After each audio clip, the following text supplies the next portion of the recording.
একটা চেয়ারম্যানের হাত কাটেন চুরির অপরাধে, অটোমেটিক বাকি ৫,০০০ ইউনিয়নের চেয়ারম্যান ঠিক হয়ে যাবে।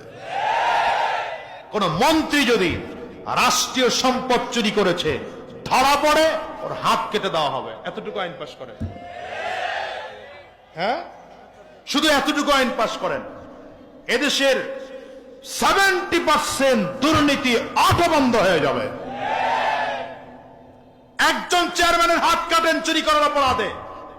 আমি ইউনিয়ন চেয়ারম্যান হয়ে বলছি, একজন চেয়ারম্যানের চুরির অপরাধে বাইতুল মুকাররম জাতীয় মসজিদের খতিব আল্লামা আব্দুল মালিক সাহেব দামাত বরকাতুহুমের খতাবতে নামাজ শেষ করার পরে হাজারো জনতার উপস্থিতিতে, সকল জাতীয় মিডিয়ার উপস্থিতিতে একটা চেয়ারম্যানের হাত কাটেন চুরির অপরাধে, অটোমেটিক বাকি ৫,০০০ ইউনিয়নের চেয়ারম্যান ঠিক হয়ে যাবে।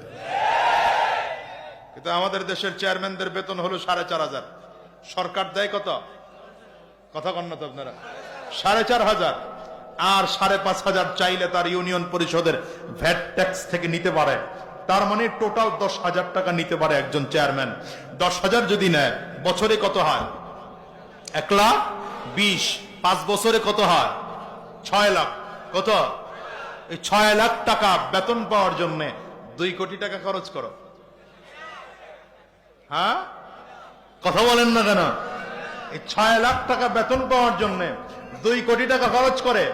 এই জন্য ওই চেয়ারম্যানদের প্রথম হিসাবই থাকে এটা, ২ কোটি খরচ করেছি, আগে ৫ কোটি ব্যাংকে অ্যাকাউন্টে ঢুকাইতে হবে। এটা হলো পুঁজি অর্জন করলাম। পরের নির্বাচনের জন্য আরো ৫ কোটি, আর লাভ মিলানোর জন্য আরো ৫-৭ কোটি লাগবে। এই জন্য এখানে দুর্নীতি, ওখানে দুর্নীতি, ওখানে চাঁদাবাজ, ওখানে সন্ত্রাসী, ওখানে ভিজিডির কার্ড আনতে গেলে ৫,০০০ টাকা করে লাগে। আবার ওই যে টিসিবির কার্ড করতে গেলে ১,০০০ টাকা লাগে, রেশন কার্ড বানাতে গেলে ৫০০ টাকা লাগে, গর্ভকালীন ভাতার জন্য ৫,০০০ টাকা জমা দিতে হয়। সরকার বলে ১ টাকাও লাগবে না, চেয়ারম্যান মেম্বার বলে ১,০০০ টাকা লাগবে। এগুলো মূল কারণ হলো ওই নির্বাচনের সময় আপনারা খেয়েছেন, এখন নেতায় নির্বাচনের পরে একা খায়। আমি আমার জনগণকে বলেছি, আপনারা আমাকে খাওয়াইয়া চেয়ারম্যান বানান, আমি নির্বাচিত হলে নির্বাচনের পরে আপনাদেরকে খাওয়াবো। আর যদি এখন আপনাদেরকে খাওয়াইয়া হতে হয়, তাহলে নির্বাচনের পরে একা খাবো। আমার এলাকার জনগণ আমার কথা বুঝেছে, আলহামদুলিল্লাহ। কোন ভোটারকে ১ টাকা দিতে হয় নাই, আলহামদুলিল্লাহ। স্বতঃস্ফূর্ত ভোট দিয়েছে, পাহারা দিয়েছে, জুতার